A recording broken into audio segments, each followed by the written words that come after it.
Hello there, right here guys, we got a brand new 1.20 snapshot. This is 22W46A. We got new piglin mob heads, better chiseled bookshelves, and some nerfs to my portal mob farms. So leave a like and let's get into it. New piglin mob head in survival, as well as playable mob heads on note blocks. This was teased earlier this week, and I'll let you guys know about it on my community post. So make sure you guys have that bell notification turned on, otherwise you'll miss these. And while you're at it, follow me over at my Twitter. The new piglin mob head can be placed on the player's head, and when they walk, their ears will flap. The way you actually get this is by having a charge creeper blow up a piglin, and when it dies, it will drop the head, similar to getting like zombies, skeletons, and creeper heads. Not only that, they added some new functions to the mob heads if you place them over top of a note block. And then you power them with redstone. Listen to this. That's right guys, you can actually play the same noises that these mobs make. This also applies to the other ones. Here's a zombie. Here's creeper. Oh, I love the creeper. It makes the hissing noise like it's gonna blow up. Skeleton. Wither skeleton. Dragon. Quite loud. And the Steve head. What does the Steve say? Which doesn't actually have any noise. This will be a cool way to add different ambient noises into your build without actually having to have those mobs inside of them. You can also do pranks like people thinking the Ender Dragon is in your base. You can also get these noises just by activating the note block by right clicking it. Now this does change the actual notes of it, but doesn't change the noise. Oh my goodness! What cool ideas do you guys have for these? Now just like the dragon can be powered beside it, this will make the mouth open and close like it's trying to eat you. The same thing can actually be done with the new piglin head. If you power it, look at that guys, the ears flap. Oh, that's so cute. And you guys know my quest to farm up every single item in the game of Minecraft meant that I also designed a farm to actually farm up the different mob heads. And with my newest version of the farm, it is actually extremely slim and quite simple to build up for what an insane thing it actually does, being automatically producing mob heads. Make sure you guys are subbed to the channel so you don't miss out when I upload this. So in today's stream here, I will definitely be upgrading my automatic mob head farm. So it also works with these new piglin ones. The new chiseled bookshelves also got a huge improvement. That is, now you can actually place the books depending on where you click. There is currently 6 slots, so if I click on this slot over here, I can place a book directly over there. And let's say I got this enchanted one and I want to place it in this corner over here, I can also just click right there. That is amazing and gives some extra function to the bookshelves. What do you think, Wandering Trader? Now the downside with this is if you just try to click anywhere on the bookshelf, it doesn't actually place the book in the next slot over. You have to actually click on the front of it. And if you happen to click over top of a book that's already there, it doesn't work. You have to click in the empty slot. Now I think what they should do is probably make it so that if you click anywhere else, it should just place it into the next slot over. When it comes to retrieving it, you cannot also just retrieve it from any side, which also, once again, I think they should allow this. So when you right click it, it just takes it from whatever's on the top left and works its way down. This way you can still make like secret doors where you click on the back side. Of course, when you do retrieve them, it does give you whichever book was in that slot, which is awesome. Now when it comes to the redstone function and comparators, it still works the same way. So whatever was interacted last will be remembered. So if I go ahead and place a book in the very last slot, you can see even though there's just a single book in there, we actually have a very long redstone signal. So now it's much easier to actually interact with the redstone. Let's say I just want to make a signal of 2. I just click on the 2 slot. I don't have to worry about any other books that were previously in there actually affecting it. So you could access the door just by like pulling out a book and placing it back in again, and that would give you the right signal. And anyone else who came couldn't really tell exactly which book you moved. You can use several of these bookshelves as a combination lock, so you have to get the exact number, let's say 3 times in a row, which would make it very hard to guess. What other ideas could this be used for? Now when it comes to placing books in with hoppers, it will actually fill it from top left down to the bottom. One of you guys commented in my last snapshot video that if you fill up a bookshelf in survival and then right click it with whatever enchanted book of your choice, it will actually duplicate the book in your hand, which is so crazy. The more you click, it just adds more to them. Not only do you actually just produce books out of nothing, but you can make the books stack, which is not normally possible. Look at that, guys. And it works for whatever types of books you can put into these things. So this is another type of rare you can obtain in survival, if you don't mind updating to the snapshot. If you're curious about other crazy rares you can get in survival, check out this playlist after the video. And to learn how overstacked items react in survival, I covered it in this video where we got 2.1 billion items in a single stack. I'll have those linked below. But guys, we also got a nerf today. As the inventor of the portal mob farms, this nerf is quite dear to me, and that is some of the mobs no longer will spawn inside of nether portals. The way all my designs work is we have this nice obsidian here, and mobs can actually spawn on top of it. That's because the portal blocks themselves don't have any collision, so they can spawn inside them and will be immediately teleported into the other dimension, allowing the game to free up the mob cap so it can spawn in tons and tons of mobs. So what exactly was nerfed? Well, Enderman skeletons as well as wither skeletons have been changed when spawning in the nether dimension. They will no longer spawn in light levels of 11, which nether portals are, and instead will have to spawn if the light is 7 or lower. So that means 3 of my different farms will not work. Now I have a whole bunch of them. You guys can check them all out in this video here. So it means my big design over there, which was in a soul sand biome producing gas skeletons endermen, will no longer produce a skeletons enderman, so we just get gas out of that, which is actually kind of nice because before, in order to just get gas, you'd have to do some extra lighting up of the platform. Now this also affects my enderman only farm,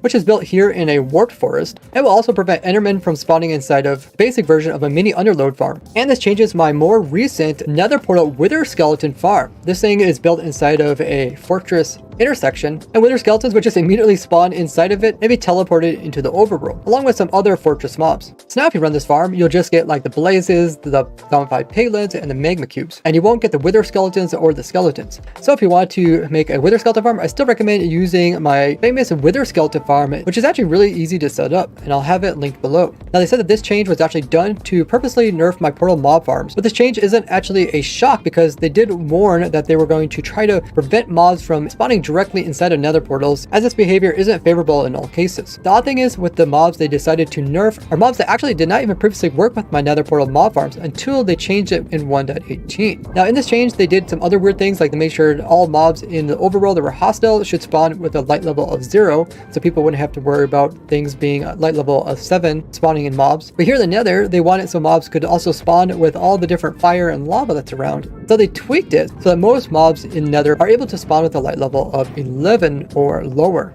And this change also got applied to the enderman, the skeleton, and the wither skeleton, which actually made more of my mini underload nether portal farms possible than before, so you can still use most of them, and if you want to use any of them that are getting nerfed, just use them before upgrading to 1.20, as they are still currently the fastest type of mob farms in the game.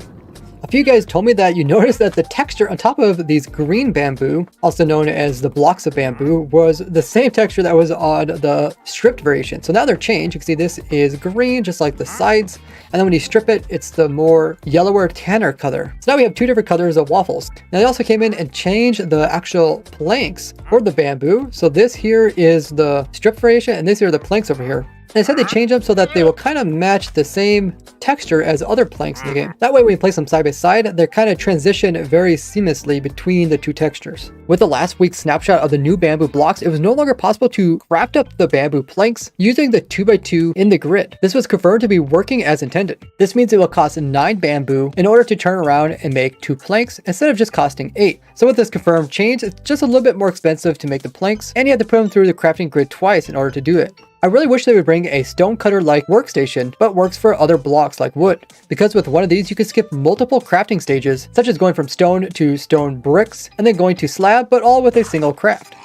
We also got another revamp of the creative menu. First off, here in the redstone tab, they redid it. So a lot of the very common stuff are more towards the top, and overall the stuff is lumped into different themes, with being like essentials, then being like common things to activate, then unique activators, then common functional blocks like pistons, then a bunch of different types of containers, then we got a bunch of transportation things, and then things that are activated by redstone. King B-Dogs was asking on Twitter for feedback on the previous design, and overall I thought it was much better than before, obviously, but a couple things that I often use are things like trapdoors or like TNT, and I consider these kind of like basic things, and for me it's so annoying to just scroll down to get these type of items or anything else that's considered kind of common. But we do also have the saved hotbar, which I do carry my TNT as well as trapdoors here, so I'll probably be kind of revamping this, so whatever's kind of harder to reach in these tabs I'll just place into the save one. Overall I still think the worst tab is the natural blocks. There's just so many of them. I don't really know the correct answer to this, but I feel like they could be split into 2 tabs. Now besides minecarts and rails being in the redstone, they also got added to the utilities ones. They're down here with the boats. What do you guys think about the creative menu? There's also a new command, which is fill biome. You could choose an area where you want to fill. So let's go from here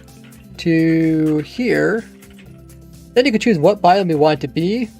And then when you hit enter, now, if we pull up F3, this is normally a beach. If we walk over top of this, we can see now it's a Badlands. This is pretty cool. Before you had to use like third-party programs in order to be able to switch out biomes in the Minecraft world. This is quite useful for like testing or like custom maps where you want a certain type of like leaf color or different particles to appear in certain biomes. Now it isn't actually going to change any of the blocks, but it will change stuff like what can actually spawn in the area. I'll definitely be using this more often now that we have it in game. Along with it, they also now have an execute if biome, so something will only be executed if it's a certain biome. In the snapshot, we also got a new menu here, an option called telemetry data. This is something they added to collect similar data that they're doing with the Xbox. The two main things are world loaded and world unloaded. This keeps track of how long you've been playing Minecraft and then when you stop playing. They said they collect this data to see how fun Minecraft really is for their players. It also includes this data over here about your gaming session. You could change if you want to have them collect the minimal amount of data, or you can say all data, which includes other things like performance and how long it takes your world to load. They also can see your data and give feedback on their feedback page about your experience playing the game. There was also changes to the way textures are loaded in the game, as well as atlas configuration. So keep this in mind when doing textures. There was also a few notable bug fixes this week. When it comes to the 2x2 advancement, you're supposed to have to breed up 2 of each mob. This means camels too, so now they've been added. In the last couple of snapshots, when placing down mob heads, they'd always face backwards. The glow and behold advancement, which is applying glow ink onto signs, now works also for hanging signs. In the past, ender crystals didn't knock you back as much, but for some reason the new snapshots, they were definitely throwing you backwards, despite having resistance. So this was changed back. Camels will no longer have this weird, very slow walk.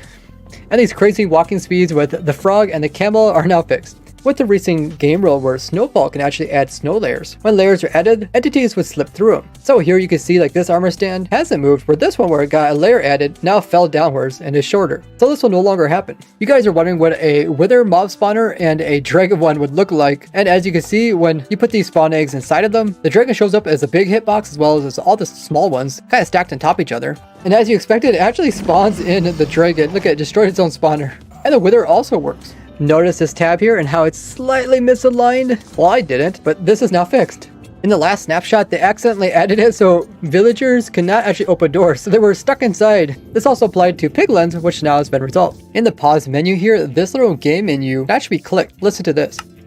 Now that's not a button, you're not supposed to be able to click that. So they removed that in this newest snapshot. If you ever gave your character an effect for a very long time, you might have noticed these little asterisks that pop up where the time should pop up. That wasn't very helpful, so they went ahead and added the numbers. If you would use commands to summon an enderman holding a powder snow, when actually killed, instead of giving you nothing, it would actually give you the powder snow bucket, meaning you get a bucket out of it. They fixed this bug as well as other ones related to giving endermen weird items. There was a problem that you could not hold down tab to zip through all the different options in different areas of Minecraft. So that's been reintroduced. For everyone that plays on a Minecraft testing server, they fixed a common bug that we had a problem with. And that is when we would disable so spectators wouldn't be able to generate chunks, it would sometimes cause people to freeze when they load in the game. I'm excited this is resolved. When going between the dimensions, there was a hard limit of 2 seconds delay, despite chunks being loaded on the other side. Now it should load as soon as you actually are able to show everything.